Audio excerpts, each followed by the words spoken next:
Hito histórico. La agencia de calificación Moody's ha rebajado el rating de la deuda pública de Estados Unidos por primera vez en la historia. O sea que tenemos que hablar de que la gran crisis financiera, con toda la que estaba cayendo, la gran depresión, incluso si nos vamos más atrás, la crisis del año 2001, lo de la pandemia, nunca había Moody's bajado la calificación a Estados Unidos por su deuda pública y lo hace ahora. Y si estáis pensando que tiene que ver con los aranceles de Donald Trump, pues estáis equivocados, porque yo también lo pensé y cuando vi el comunicado de Moody's dije, que es por otra cosa, que es por la reforma fiscal que el Partido Republicano quiere llevar adelante, que tampoco va a estar muy claro si va a ser capaz de hacerlo. O sea que como...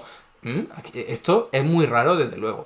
A ver, no es la primera agencia de calificación que le baja este rating a Estados Unidos, ya lo hizo Fitch, Standard Poor's en el año 2012 o por ahí, también con la pandemia la otra, o sea que no es un hito histórico tal cual, pero sí en el caso de Moody. ¿Y qué es lo que está ocurriendo? Pues que están saliendo un montón de noticias, muchísimos analistas muy serios en traje enchaquetado, diciendo esto es el principio del fin de Estados Unidos porque le han bajado la calificación, se asoma la quiebra y un montón de ruido, ya sabéis, con mensajes alarmistas que lo único que hacen es asustar a la gente. Y la verdad es otra, muy diferente. Y es que no pasa nada.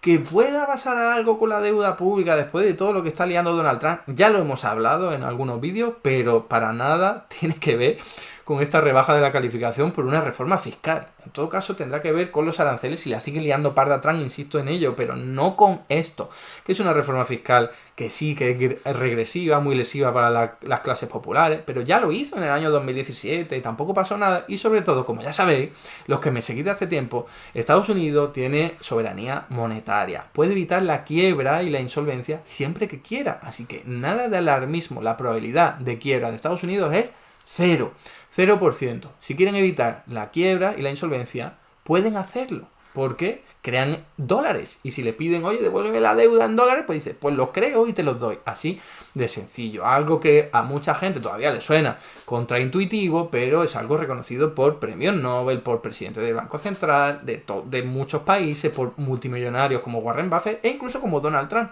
que en el año 2016 lo dijo. Así que venga, vamos a hincarle el diente a este asunto sin detenernos muchísimo porque no hay tampoco muchas cosas de las que hablar.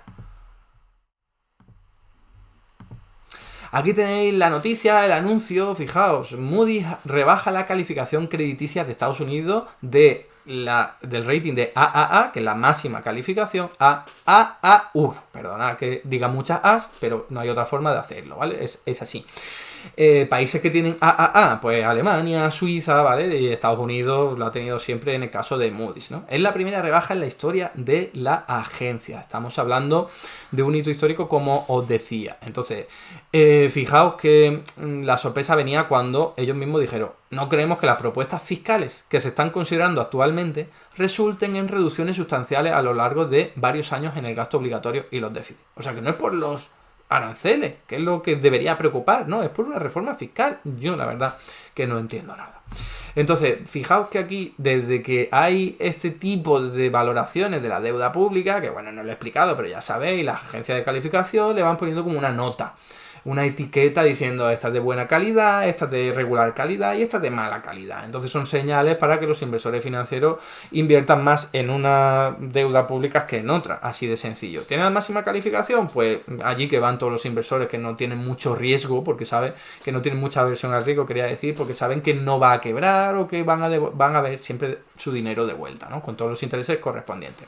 Entonces, fijaos, aquí tenemos la recesión de los años 20, la Gran Depresión de los años 30, la Segunda Guerra Mundial, la Guerra de Corea, la Guerra de Vietnam, la salida del patrón oro, tenemos aquí la crisis del petróleo en los años 70, tenemos la crisis del año 2001, la tecnológica, la del .com, la crisis financiera de 2008, tenemos la pandemia de 2020 y Moody's nunca había bajado la calificación y lo hace ahora por una reforma fiscal. O sea, a ver, no hay que ser muy inteligente para saber que aquí hay cuestiones políticas y de otro tipo detrás, ¿eh? Está clarísimo, porque Estados Unidos no está tan mal como en todos estos casos que acabamos de ver.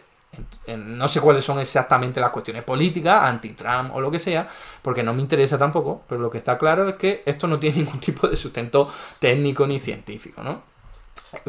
¿Qué es lo que señala entonces Moody's? Esta reforma fiscal, que insisto, está todavía como trámite parlamentario, en el que hay muchas estimaciones de cómo acabaría quedando, de cuáles serían las clases populares más afectadas, o sea, los agentes económicos más afectados, y aquí tenéis una de las estimaciones que hay. Fijaos, es una reducción impositiva generalizada para casi toda la población. El 1% más rico de Estados Unidos vería una reducción impositiva del 14% según esta estimación, que es una locura, ¿vale? Es hacer todavía más asquerosamente rico a los que ya son muy, muy ricos de una forma que no nos podemos ni imaginar. Y luego tenemos que al 5% más rico pues sería un 7,3% lo que se le reduciría en impuestos. Y ya lo siguiente, ahí lo podéis ver, ¿no? Bueno, dicho el 5 más alto, pero no sería el quintil más alto, ¿vale? Y luego el cuarto quintil, el tercer quintil, fijaos, ahí tenéis los datos, el último quintil es 0,7%, ¿vale? O sea que el 20% más pobre de Estados Unidos se beneficiaría un poquito por esta reducción impositiva, pero casi nada, como siempre hace la derecha, ¿no? Reduce impuestos y ¿quiénes salen ganando? Pues los que tienen más dinero, obviamente, los que pagan más impuestos, ¿no? Como siempre. Que no es algo que haya hecho Donald Trump por primera vez, ni muchísimo menos. En 2017 hizo una más también muy importante. Hay otras estimaciones que lo que hacen es calcular cuál es la reducción de los impuestos y compensarlo con los recortes de gasto público que también iba a cometer la administración Trump. Ya sabéis que estaba cometiendo esa motosierra de Elon Musk, que ha sido un poco de excepción, pero está haciendo bastante daño a un montón de gente trabajadora. Y por otro lado, vamos a ver que quiere recortar en prestaciones del Medicare y otro tipo de ayudas que son para alimentar a los más pobres. O sea que es un gobierno absolutamente perverso, como ya sabíamos. Entonces, si tenemos en cuenta eso, vemos que los más ricos se seguirían beneficiando de todo, porque encima no son benefactores de estas políticas que he dicho, pero luego tendríamos que la gente que cobra pues hasta unos $157.000 al año acabarían teniendo una pérdida, ¿no? Acabarían viendo un incremento impositivo o, por decirlo de otra forma, verían peor su situación económica, ¿no? Más allá de las estimaciones, que cada una tiene su margen de error, lo que está claro es que Estados Unidos va a perder ingresos impositivos. Está claro, Donald Trump dice, esto se va a compensar con la cantidad de aranceles que vamos a cobrar, que es ridículo pensar eso, pero bueno, ya veremos en el futuro cómo nos dará la razón. En cualquier caso, como digo, reducción de recaudación, por lo tanto, va a haber mayor déficit público y por lo tanto mayor deuda pública. Esto es lo que ha señalado Moody's como motivo para reducir la calificación. Aquí podéis ver un poco cuál sería la evolución de la recaudación impositiva si no se tocara ninguna de estas leyes, ¿no? O sea, la línea azul esa que veis ahí, que incluso habría un incremento de los ingresos impositivos hasta el 18,2%, ahí lo tenéis en porcentaje del PIB, pero si se aplica esta ley tal y como está escrita, pues bajaría hasta el 16,4%, ¿no? Y ya si se hiciese permanente, pues seguiría ahí hasta 2034. Bueno, estas son estimaciones siempre cogidas con pinzas porque nadie sabe lo que va a pasar de aquí a 2034. Pero bueno, eso es lo que tenemos y lo que ha utilizado Moody's. Aquí tenéis que los recortes impositivos a los más ricos es justamente equivalente a los recortes en los programas sociales que he dicho en alimentación y en sanidad, ¿vale? El Medicaid y el SNAP, así es como se llama. Entonces, lo comido por lo servido, o mejor dicho, le estás haciendo más ricos a los ricos a cambio de hacer más pobres a los pobres. Así de sencillo. Así son este tipo de personalidades y de economistas de ultraderecha, ¿no? Aquí podéis ver la estimación de la evolución de la deuda pública. Si hay menos recaudación, pues evidentemente acabará habiendo más deuda pública. Y ahí lo podéis ver, las trayectorias. Es simplemente que conozcáis con qué están trabajando en estos cálculos. Y fijaos que eso no tiene ningún tipo de sentido. Insisto, en el año 2017 ya hubo una reducción importante de impuestos que ya la comentamos en un vídeo y Moody's no bajó la calificación. Y ahora que la baja, yo pensé inmediatamente, pues será por los aranceles que se está liando para, que tampoco tiene sentido que se la baje, por lo que he dicho antes. Pero bueno, en cualquier caso, esto es algo que sí que puede hacer sonar las alarmas porque no ha ocurrido nunca. Lo hemos dicho, fijaos, os traigo aquí un dato que demuestra cómo China, los inversores chinos en general están retirándose de la deuda pública de Estados Unidos. Es verdad que esto lleva de hace bastante tiempo, pero se ha agravado desde la invasión de Rusia a Ucrania. Ya sabemos que como se congelaron los dólares de Rusia, dijeron los demás, oye, pues a ver, ¿yo qué hago acumulando dólares si en cualquier momento me lo pueden congelar o incluso confiscar? Entonces, Reino Unido ya es el segundo mayor tenedor de deuda pública de Estados Unidos. por encima de China, y esto es un hito que tiene que ver con la pérdida de interés en la deuda pública de Estados Unidos, cosa que se ha afianzado todavía más por culpa de estos aranceles recíprocos, ¿no? Hemos visto cómo el tipo de interés de la deuda pública, sobre todo a 30 años, ha aumentado bastante en un momento en el que la incertidumbre, ya sabemos, históricamente ha desembocado en que la gente le interese la deuda pública de Estados Unidos. Y aquí vemos lo contrario, y por eso se encarece, ¿no? Entonces, estos son motivos para sospechar, en todo caso, utilizando coordenadas convencionales, que Estados Unidos a lo mejor se le empeora todo. Aquí podéis ver que también para la deuda pública a 10 años también ha aumentado el tipo de interés, aunque en los últimos días ha bajado un poquito, o sea que no está en niveles absolutos ni desmadrado ni muchísimo menos.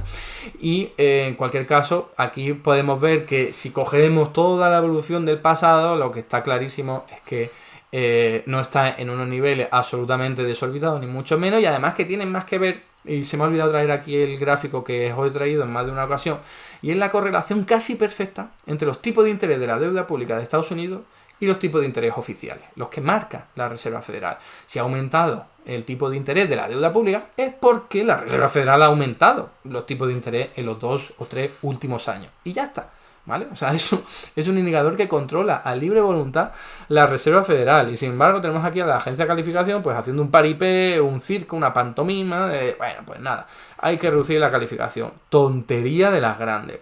Hay gente que se agarra a esto. Oye, que es que Estados Unidos cada vez va a tener que pagar más en dólares por los intereses de la deuda pública en total, porque cada vez tiene más deuda, encima los tipos de interés han subido desde el año 2022. Pues vale, muy bien, lo estamos viendo, pero tiene que pagar en dólares, que en realidad puede crear a libre voluntad. Y mientras hay al otro lado gente interesada en dólares, como está ocurriendo hasta la actualidad, pues no va a haber ningún tipo de problema, ni siquiera de tipo de cambio. Porque la deuda pública ya sabemos que Estados Unidos va a poder pagarla siempre que quiera. Otra cosa sería, oye, a ver si se le va a depreciar la moneda, porque la gente ya no quiere tantos dólares, porque ya el dólar no es la moneda de referencia mundial. Podrá pasar algún día, sobre todo si Trump sigue liando la parda, pero oye, la deuda la va a pagar.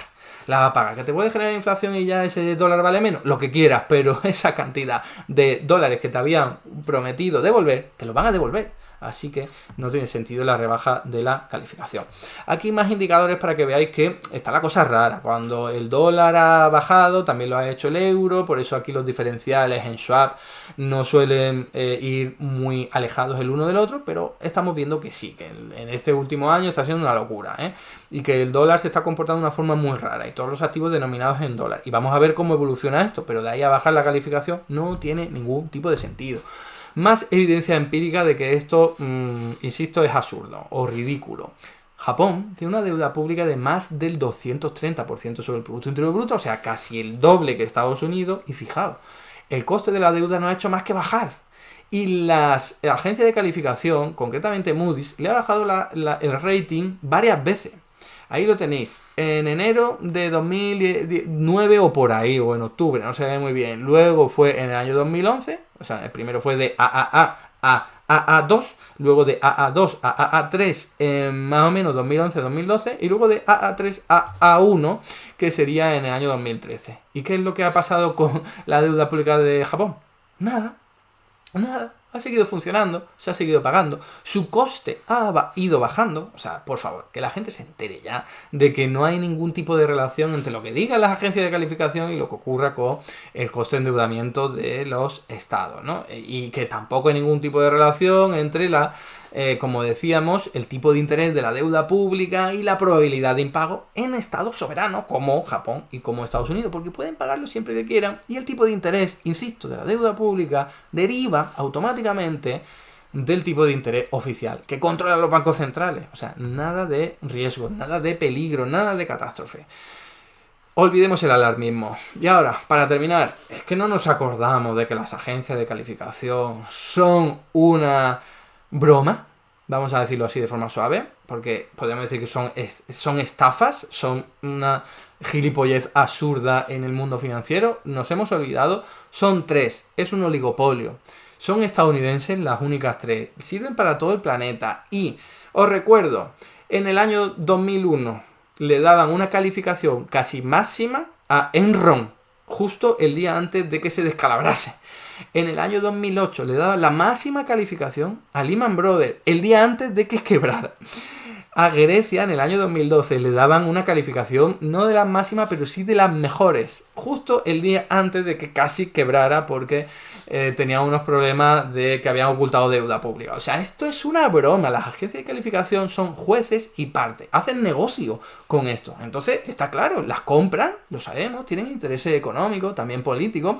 Vosotros imaginaos que acusan a alguien de cometer un delito y el juez puede ser comprado por esa persona a la que se le ha acusado, pues le va a pagar un montón de dinero si lo tiene y ya está, y va a ser absuelto y no va a ser declarado culpable. Pues esto es lo que pasa aquí con la agencia de calificación. E insisto, si creéis que con esto es insuficiente para creerlo, tenéis documentos, paper académico. Aquí tenéis uno muy bueno de Ángel Vilariño que entrevistamos hace un mes más o menos, que hace con una perspectiva técnica cuáles son los errores de la agencia de calificación y cómo se equivocan sin parar y que su método de cálculo no tiene ningún tipo de sentido. Ya está, no hay ninguna interpretación política, nada. Es como robots, vamos a mirar si se equivocan o no. Se equivocan estrepitosamente. ¿Para qué sirve esto? Para nada. Así que ya sé que hay mucha gente que ni siquiera se ha enterado de esta noticia, pero en Estados Unidos está generando muchísimo revuelo, al menos si os llega esa noticia por algún lado, que sepáis que es mucho ruido y pocas nueces, no tiene ningún tipo de sentido, son agencias de calificación, pues muy bien. Hito histórico, Moody's ha bajado la calificación, muy bien. ¿Qué nos importa eso? Pues absolutamente nada, porque Estados Unidos, si quiere pagar la deuda pública y evitar la insolvencia, lo va a poder hacer siempre, siempre. Hasta aquí el vídeo de hoy. Muchas gracias por estar ahí y si te ha resultado interesante no dudes en comentar, darle like y compartir, que la teoría económica dominante no se combate sola.